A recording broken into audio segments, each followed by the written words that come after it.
जो 23 क्रॉप और horticulture crop और दूध को लेकर के सरकार दावा करती है कि हम सब्जियां इतना, हॉर्टिकल्चर क्रॉप्स हमारी इतनी ग्रो कर गई हैं, हम दुनिया में इतना पैदा कर रहे हैं।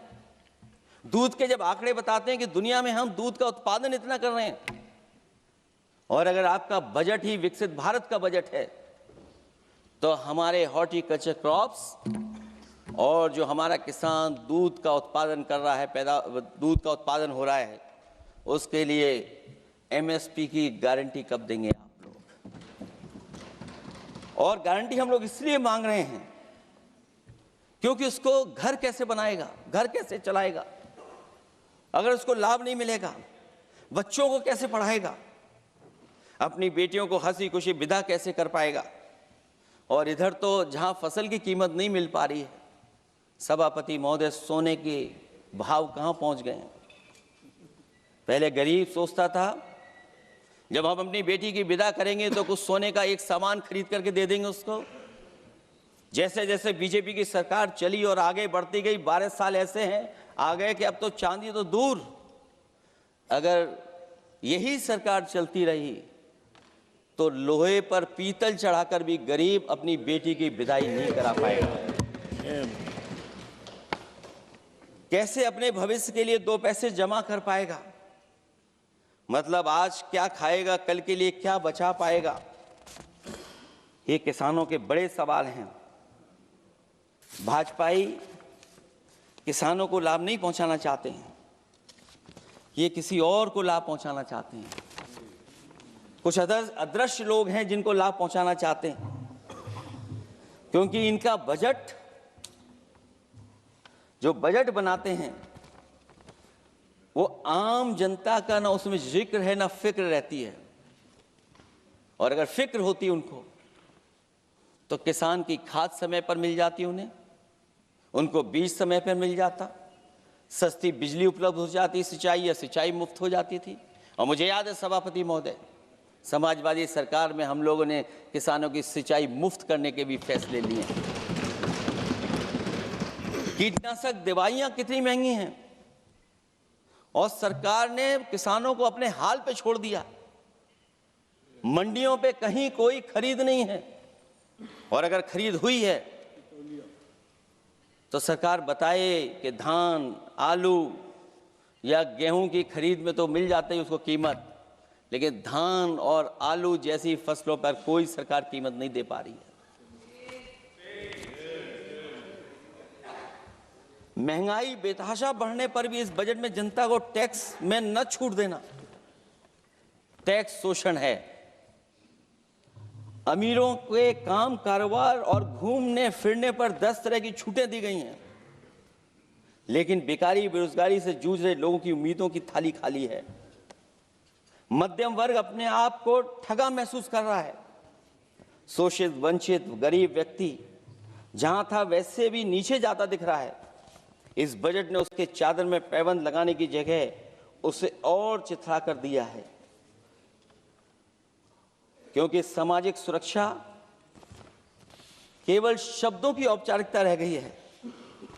किसान, मजदूर, श्रमिक, कारोबारी, छोटा दुकानदार अपने लिए मिली राहत को दूरबीन से देखकर ढूंढ रहा है, और इसीलिए भाजपा का हर बजट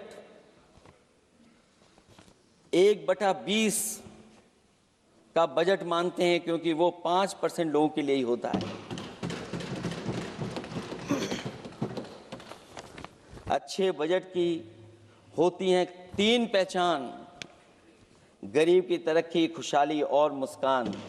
शायद इस बजट ने तीनों चीजों को छीनने का काम किया गरीबों से।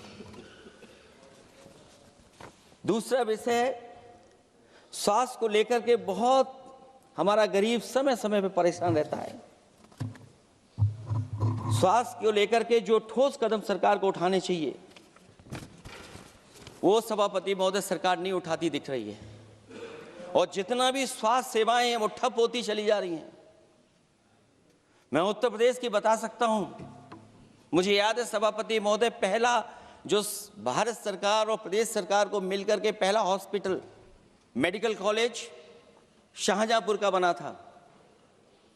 जिस समय भारतीय जनता पार्टी के उस समय के स्वास्थ्य मंत्री और मैंने मिलकर के उसका उद्घाटन किया था।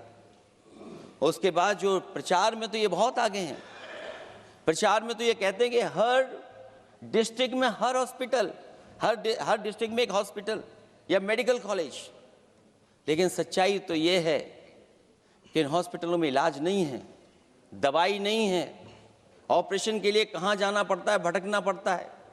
और जिस तरीके से अभी जिन लोगों ने इंश्योरेंस या LIC में किस्त दी होगी, वो जानते होंगे कि महंगाई कम नहीं हुई है, महंगाई बढ़ी है, किस्तें बढ़ गई हैं।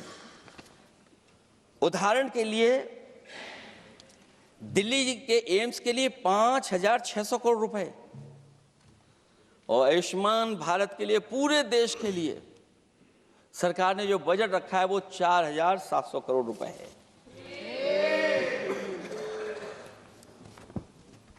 सुनते हैं पहले उपवन में हर ऋतु में बहार गाती थी, कलियों का तो कहना ही क्या, मिट्टी में खुशबू आती थी।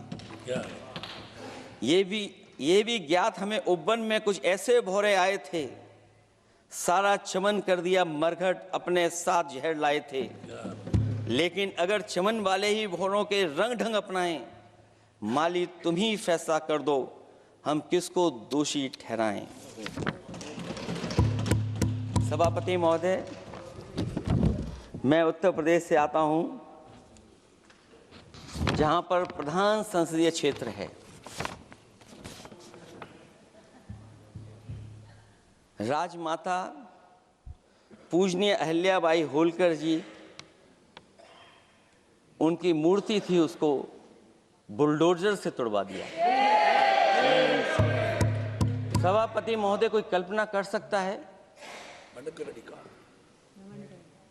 एक मणिकर्णिका घाट जो हमारी पौराणिक पहचान रही, सदियों से हमारी विरासत की पहचान रही, सनातनी काशी की विरासत रही, वहां पे इनकी सरकार ने प्रधान संसदीय क्षेत्र में बुलडोजर चला करके हमारी पूजनीय अहिल्याबाई होलकर की मूर्ति को इन्होंने तोड़ने का काम किया। शेम।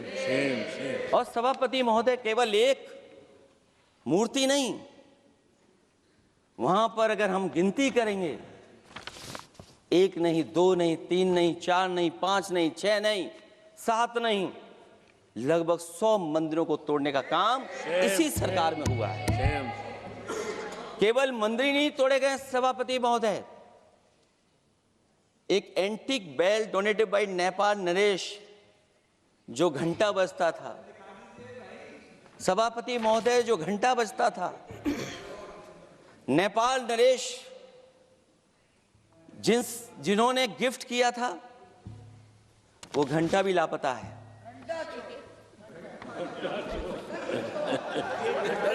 केवल घंटा ही लापता नहीं है,